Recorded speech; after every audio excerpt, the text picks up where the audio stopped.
So naarting na kami ngayon dito sa Paraiso Amadeo. Dito lang yan sa Cagbelete Island, Quezon. Tutur ko kayo sa mga kwarto nila. Tara, samahan nyo ako. And guys, kung makita nyo, meron doon, isa rito, isa dito. Meron din doon, isa rito. Ito naman, parang malaki to. Puntahan natin. Ayan, ito yung loob.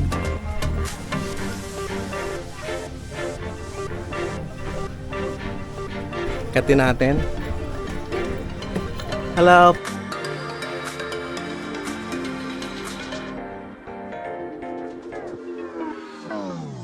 Ito yung isang room.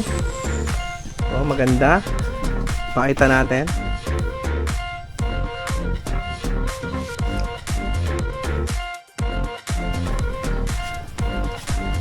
Ayan. No, yung cottage nila rito dikit-dikit lang. So, ayun yung CR. Ayan, yung malit na kubo na yan, yung CR nila. At meron ding CR dito. Diba?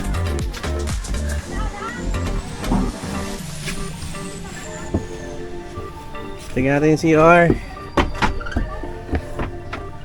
Hi, Uncle John. How's the place?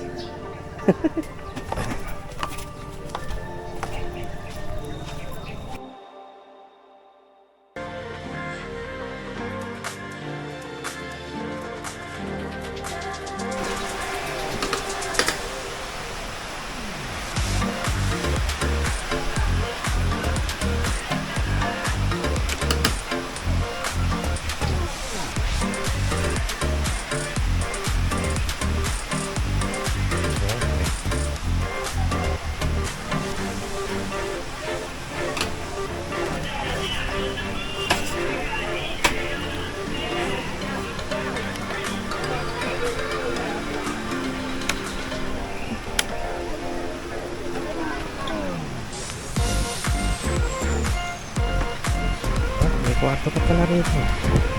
Wow. That's a room.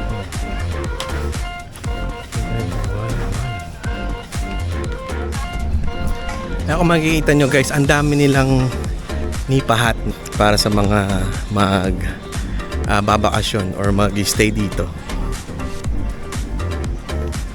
So hanggang dito sa likod meron.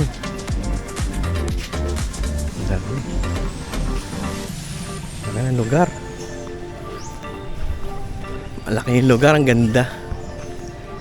So, nauna kami dumating dito, wala pa yung ibang mga nagbabakasyon. Casa Linda.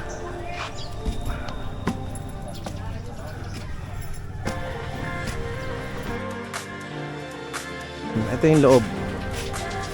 Ayan. Ayan. May tanaw mo yung dagat dito, no? Tayo sa dagat. So guys, low tide pa. Low tide pa ngayon. So, ito yung itsura ng dagat.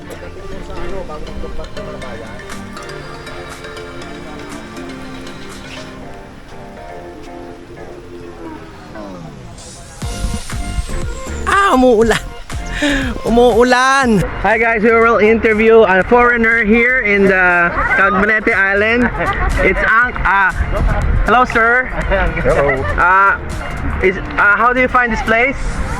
It's okay. It's okay. It's okay. It's okay. So, how long are you gonna stay here in the island? On this island? Probably 2 days. 2 days. 2 days. You're going to stay in 2 days. So, what's your name, sir? John. Michael.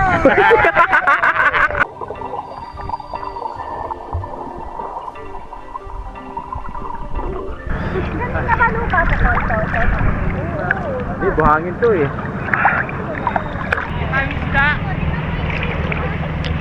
Okay, let's go. Pupunta natin yung mga isda doon. Sabi ng utol ko maganda raw doon, malinaw, super linaw.